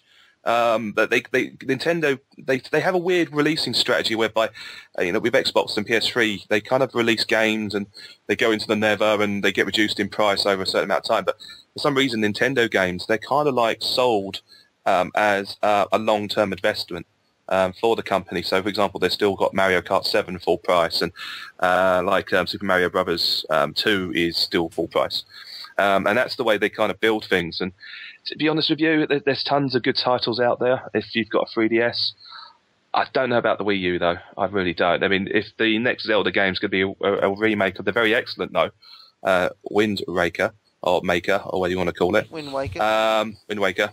So be it, but it the doesn't... thing is, they're relying on their old games, Dan. I know, that's what I'm saying. The games are there, they're good games, but there's nothing new. And I mean, it just goes to show that if they're not doing a presentation at E3, perhaps all they've got coming out is just remakes of everything. Which is a sad state of affairs. I can see them going the Sega route of not launching any other consoles and just doing software. That's probably a good news for us gamers, to be honest with you. I mean, you could be able to get, Nintendo games, but then having said that, Nintendo are very notoriously difficult to deal with. So it's hard. It's how they're going to pursue it. How they're going to coexist with your Sonys and your Xboxes. They're going to have that. Yeah. So sorry, Dan. Go ahead. No, as I said, they need a culture change. And if you watch I watched a little bit of this Nintendo Direct, and it's all very formal and not particularly exciting. Yeah, I don't think they understand. Like, obviously, they're worried about putting on an E3 press conference and being judged the worst or the weakest one of there. And I don't think they understand that E3 is about the hype. It's about the spectacle, and that in the Western markets, it's out of sight, out of mind. There's no brand loyalty. People are going to go like magpies to the next shiny thing, and you at least want your shiny thing in people's minds. Even if it is the least exciting one at the moment, you have to have a presence there. And I think that's a huge mistake not to go there and just reaffirm what you can offer to that niche of the gaming segment. Yeah. They haven't got any... When was the last time they did a new IP? I can't remember. I cannot physically remember how long ago they had a new IP. We've got coming out on the 3DS. We've got a new Animal Crossing. It's been done before. Got a new Donkey Kong Country. It's been done before. It's got a new Zelda coming soon. It's been done before. Got a new 3D Mario. Done before. They're good games, but it's not gonna. Would Animal Crossing not be the latest new IP they've done, like the original? The original came out on the GameCube. It came out on. I think there's a GameCube version. There's a Wii version and a DS version. So this will be the 4th version of Animal Crossing. Yeah. And the two tend to milk their back catalogue and their franchises. And then if Dan's having a little dig, it must be bad because we don't dig Nintendo. Yeah. They've never been big though on sort of showing up to these events. So I think E3 is the only one they do ever do, isn't it? Like all the sort of everything else, like your PAXs and your whatever. Like they never show up at them sort of things. There were PAX East when I was there. Actually, their booth was probably the best booth at PAX East. They had tons of 3DSs on the go. I mean, it was before the Wii U was announced properly revealed. So it was just about 3DS, but it was a decent booth. There's a lot of buzz going there. You play the game, you play Kick It about, you get a free pack of cards or a poster. All the booth staff was super nice, super friendly. That was fine. They're very, very good at customer interaction. Comes to revealing themselves on the shop floor. They're very, very. They like putting spin on stuff when dealing face to face with their clientele. But good God, it's just. I just want to tell them, just fucking sort it out. But they can't. They're just. Oh, it's heartbreaking. Sad face. Word. Mm-hmm. Next question is from Rohan Malagada. I know I'm probably butchering his name. It's Prince. Also just wanted to give his family, wish them all the health and strength in the world, just in general. Let's see. He just wanted to get your guys' opinion on the CG UK podcast doing a Kickstarter to fund their podcast. In his opinion, he seems to think the rewards seem weak. What do you guys think about a Kickstarter to... It's just Cranky Gamers, isn't it? CG UK is what he put, so you guys tell me. Yeah, that's it. There's ways of raising capital for websites, and I think Webby especially has done a lot of work getting people involved. Obviously you, Josh, getting the website updated and just getting the community involved and engaged so that people want to come to you. And that's all I'm going to say on it. Yeah, I echo Dan. I just don't know if a Kickstarter was designed for, people to help get projects off the ground. So, for example, a lot of people want to make games or people want to make movies. They want money to fund it. That's more the type of projects I think Kickstarter's designed for. And there are ways to make money for websites, put advertising on. And there's a way to drive traffic to your website to make them advertisements pay, like doing competitions. You can always sell stuff, merchandise. I mean, we're trying to sell our DVDs at the minute, and we're going to start selling T-shirts soon, hopefully. And maybe get, and if you are struggling, get the other podcasts, the other people involved in your website to help pay for it. Mm-hmm. There's always these avenues. But you're in a unique position to fully understand the challenges of trying to fund. It's very difficult. It is extremely difficult. Yeah, people in this group give what they can when they can and offer either their time, their talent, whatever it may be that they can contribute to get the website. But as soon as you start gaining some traction, you start accruing the costs of one of these big companies that are doing these podcasts, and you're not getting paid for it. You have no income to arrange for that infrastructure. So it's a huge challenge. And, especially in America, people gravitate towards the big boys. Your Giant Bombs, your IGNs, these other corporate-based websites that tend to be more commercial. And it's basically the equivalent of turning on your top 40 radio station and being content with Justin Bieber, in my opinion. But then you have these other people that are a bit more adventurous, and they find these smaller podcasts like ours, and they start gaining in popularity. Then you get the traffic. Then you have to pay for the traffic. Yeah. To bring this show to people that want to branch out a bit, and you really appreciate their patronage, but ultimately you have to figure out creative ways to keep it going. I mean, Cranky Gamers may be in a situation where if this was grasping at straws to figure out how to pay for it, and we've certainly been in that position too. Hosting's not cheap. Next question is from Skinny Malink something or Paul Carnegie. What's going on with Halo 4? No one plays anymore. Is it because of the damn level cap? What are they playing at? I think we're all just bored of playing the same crappy maps. Bored of Halo. Agreed. I think they noticed though that the maps is the main issue though, because they have Planet Friday, and there's a new map in Big Team now, like one new map.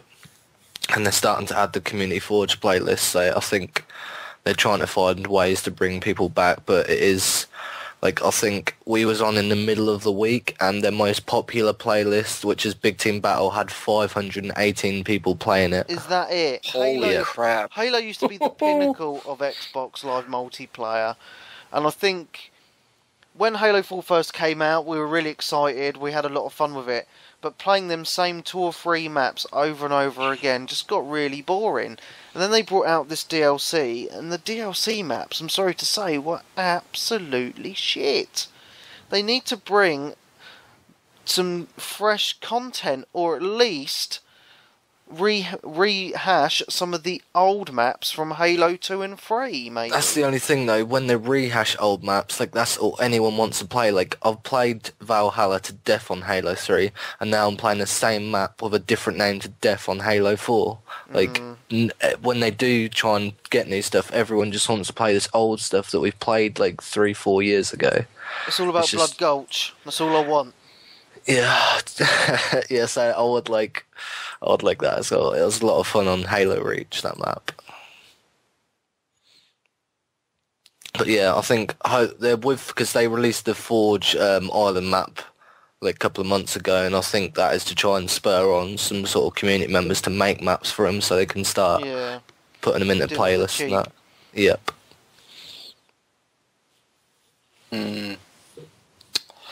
Moving on, Dumbarton ICF says, with all the talk about JRPGs, what do we think about the Pokemon games? Also, are we looking forward to new X and Y? Aren't you a fan of Pokemon, Clarky? I'm a fan of Generation 1 Pokemon. Is that the monochrome ones, is it? Pokemon Red and Blue? Yeah, well, yeah. But I don't know. Yeah, I've got no interest really in anything after that, so X and Y is not even sort of on my radar at all. Well, they got this new promotion on the 3DS whereby they've got 8 games, and if you buy 3 of them and you register them on Nintendo.com, and you get a free game. And obviously, I did own 3 of the games. So I got rid of Castlevania, Mirror of Fate, and obviously I kind of stupidly didn't register that copy, so I didn't get my free game. So I've got to choose one more game on the 3DS catalogue that's out there to get a new one. And one of them is this Pokemon game, and I'm thinking to myself, I mean, the game itself is quite, the Pokemon stuff aside, the game itself is quite fun. There's it's got some sort of fun little elements to it, like you're collecting stuff, you're battling, which turn-based battles like you and Webby in all these games that you play. Yeah, that's what's got to be interesting, I suppose, but isn't it just for 8-year-olds? Yes. No. Okay. Yeah. I'd say 18-year-olds? I don't know, because I think the majority How of old are you, people... Clarky? I'm 20. The majority of people that still play them, I think, were 8 at the time when Pokemon were about. When I was probably sort of 7, 8, 9 when Pokemon first came about. And, obviously, but I only know sort of Generation 1 stuff, whereas some of my friends who played the games a lot when they're younger, they're still buying the game every time it comes out and playing through it. So no doubt, this group of friends, they'll be buying X and Y and they'll be playing it to death. Has it kind of matured over has it got more complicated, or has it got adult issues in now? I think it's your typical Nintendo stuff. They add sort of one new feature per game, which doesn't really change the game much, but adds sort of something slightly. So it's that same dude. You've got Pikachu, and you've got to win the Pokemon tournament by doing a load of fishing and crap. There's no Sounds fishing, like but I don't know. But there's sort of it's like Persona. Dude, I cannot do the fishing in Persona. I don't get it. I My line keeps on snapping. So what we're basically saying is that Persona 4 Golden is awfully similar to Pokemon. No. Well, it's your sort of Japanese-esque RPG turn-based battle systems. You're collecting stuff to help you fight and win more collecting battles. personas. There's cards. Yeah. There's skills for each thing. You can merge. Can you merge Pokemon together? You can make them. Yeah. Oh, you can Is it a evolve. murder mystery? Oh my god, are we really talking about frickin' Pokemon? Yeah, Yes, let's move on. I'm out. Yeah, let's talk about chocobos. Dan, I Yeah. think I'm interested. I'm sold, Clarky. I'm in. Boom. it's good fun. Okay. Maximus Prime says, the release of Far Cry 3 Blood Dragon has got me thinking, do you think the review scores are offended by the age of the reviewer? Oh, that's a good question, that is. Yeah. And what he's saying. Well, sort of, nostalgia. yeah. Nostalgia has an impact on people's sort of views of things, and sort of can sort of cloud their views on what is actually like a bad game. Because Yeah, but at the end of the day, a review is someone's opinion, and some people will resonate with Peebs' opinions on games because he's an old fucker, or they might resonate with mine because I'm younger. Yeah, but it's just like the conversation we've just had, the Pokemon thing, that sort of was on when Clarky was young, so he's got a little bit of nostalgia for that, whereas that was sort of after my time. I'd sort of grown up by the time that had all come out, so it had no interest to me whatsoever. Or Far Cry 3 Blood Dragon, like you're interested because all the 80s stuff, whereas to me it's just like a shitty neon Far Cry 3. It's actually a shit game, but hey. But yeah, so I think age does have obviously a big effect on your opinion of stuff. They need to bring out a Generation 1 Transformers game. Yeah. That'd be cool. Nah. I don't get these bigger sites, your IGNs and so forth. They basically go, okay, you're a video game reviewer, you're busy with these 4 projects, let's get this person, right? And they hand them a game and say, go review this, because that's their trade. And in general, you may get somebody whose affinity for FPSs or racers or JRPGs may not be as high as somebody else's. And so you get this sort of, they're supposed to be quote unquote objective about the game, but I don't want somebody reviewing my military shooters who has political issues with shooting the people that you happen to be shooting in the game, and reviewing it with that skew. So I think you have to be looking at the reviewer, including their age, as well as what they're saying about the game. Definitely. Take it with a grain of salt. That's it. Any emails? Yeah, I've had a few emails this week. David Kinghorn says, "Hey guys, would any of you be willing to pay a premium for Xbox Live to remove advertising or allow customization to your Xbox interface? Do you think PS4 Party Chat is going to work straight away, or do you think there will be some growing pains with the service? Thanks as always for the awesome podcast, Gamertag RoboPig." And that email address, before we answer the question, is questions@mojo-interactive.net. Well, I think we're going to have teething problems on both new consoles. Don't know which one's going to be worse, but look at SimCity. It's going to suck ass. It's going to be like sort of your typical, we weren't expecting this load on our service. Yeah, no, because on the PS4, the party chat works on the Vita really, really, really well. So it was only because there's 3 people doing it. Yeah, Us 3 people. You, Collie, and Headcase, and maybe Dan. I could see day one, or maybe Xbox Live going down on the new Xbox, and everyone's in 360 party chat bitching about it. or everyone's taking hours to transfer their gamer tag over to the new console. Yeah. Ooh. And life goes down halfway through and corrupts it. And the capital P will be taken in Peebs. Yeah, because it's interesting. We mentioned last week about whether your gamer score and everything's going to transfer over. I think it was Lord of Letterbox tweeted me a link to a video. It was an official video game site, and someone had sent in a question about the gamer score and everything carrying over. And this guy said he knew for definite. He'd spoken to people at Microsoft that all your gamer score, your gamer tag is going to be carried over for 100% definite over to the Xbox. He says PS3, on the other hand, might be slightly different. Maybe only PSN Plus members will get there. Everything. Peace, you better chill out then. Forget about Blood Dragon. Yeah, so it did get me thinking, shall I just get my PSN Plus for the new generation? But then I think I'm only going to go one or the other. I don't think I'm going to be buying both this time around. So, and plus my trophies, I don't really care too much for my trophies like my gamer score. My gamer score's my baby. I can't let it go. Your baby. Yeah. And the other question's from Sly Almond, who says, the entire Star Wars franchise has been discounted on Steam this weekend. I myself took to purchasing a copy of Star Wars Battlefront 2, as it was $3.30. This is Australian dollars. So you can imagine my disappointment and frustration when I received an error message stating that the game had failed to connect to key server. After a few Google searches, I discovered a few things. There were hundreds of others with the same problem, and Valve have not responded to the issue. The issue basically means that Valve have oversold the amount of copies they have, and the people who purchase later during the weekend cannot play their game until LucasArts gives Steam more product keys.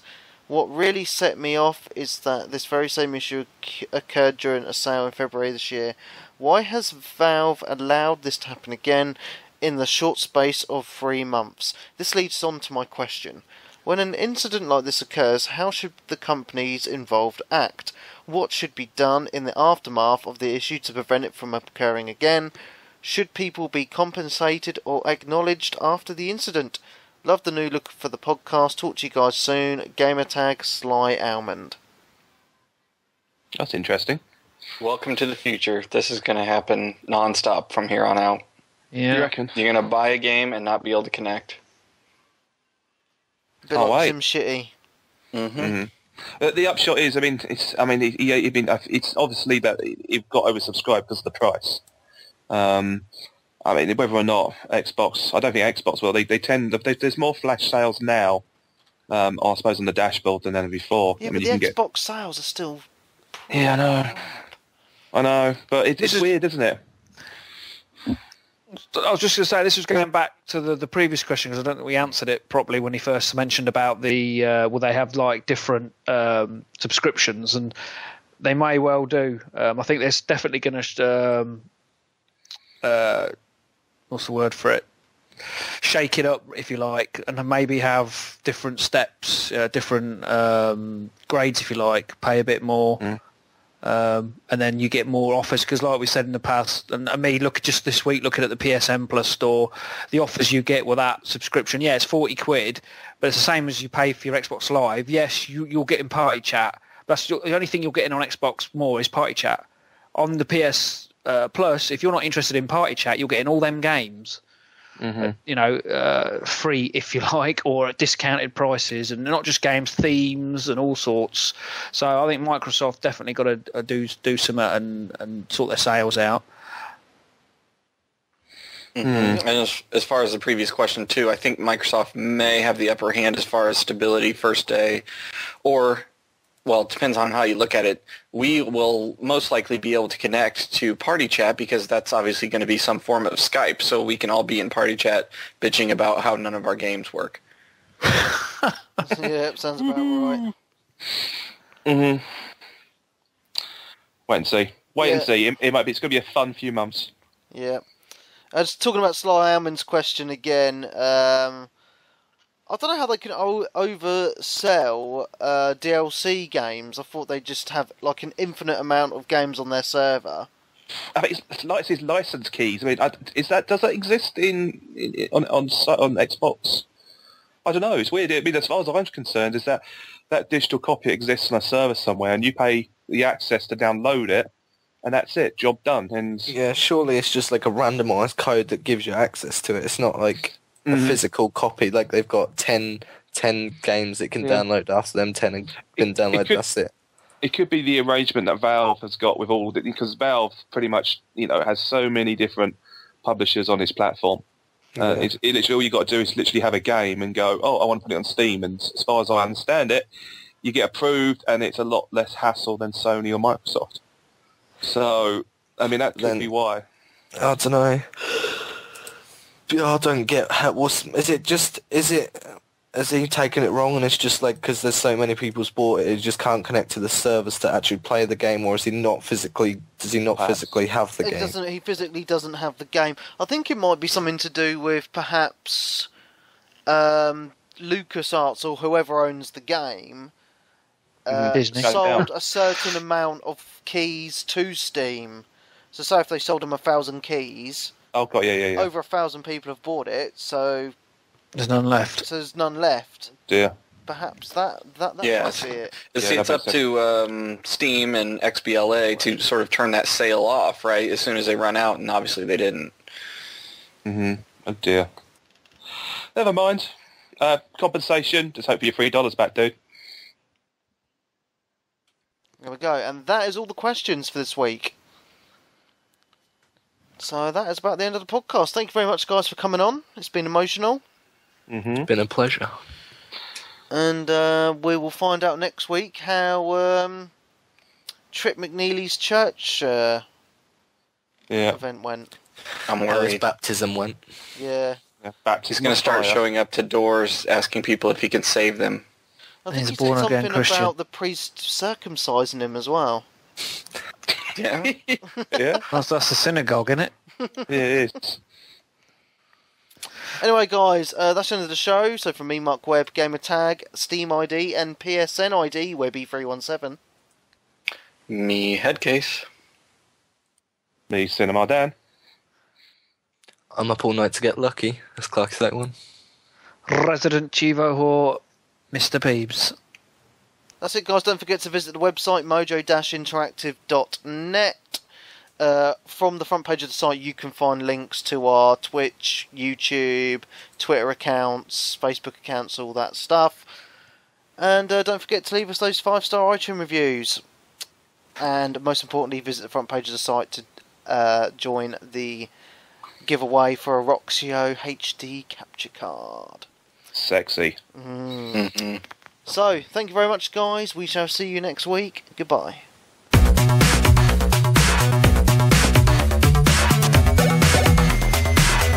Mojo Radio. Awesome. Cool. That is it. 2 hours, Peebs.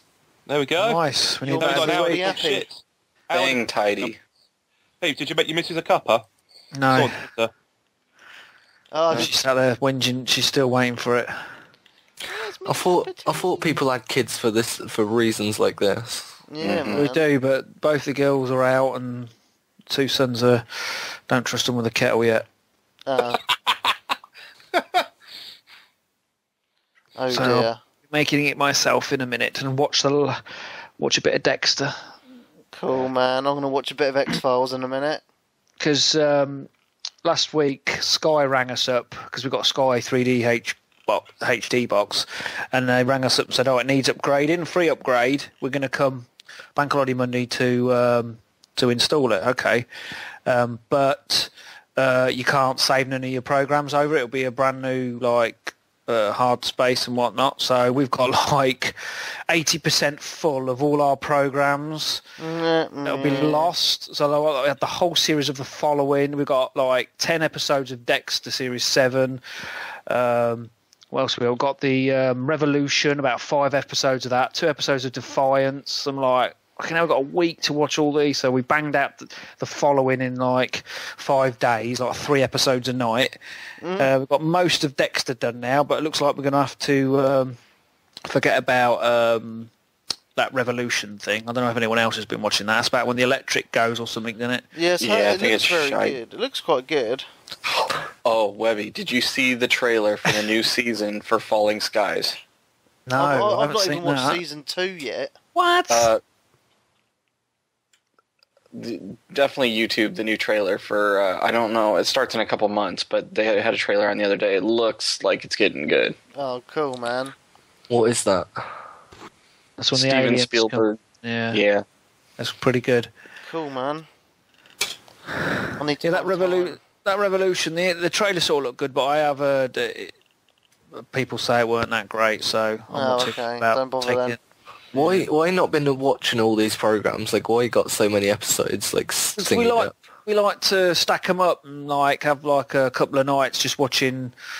You know, it was quite nice to watch the following sort of like in 5 days. You know, so it's all fresh. You don't like watching it on the night and then having to wait a week. Like having a big binge on all the Yeah. episodes. Like. And Geordie Shore takes priority over those. Exactly. Anyways, Essex. Oh, dear. Anyway, on news, we're going to be launching an Android app soon and an iOS app a bit later on. And all the outtakes will only be available on the app. Ooh. That's pressure to make them worth a shit. Is Carl 360 working on the app? No, I'm doing the app. No, because our hosting service do the app for us. Oh. We just have to supply the images, which Headcase has kindly done.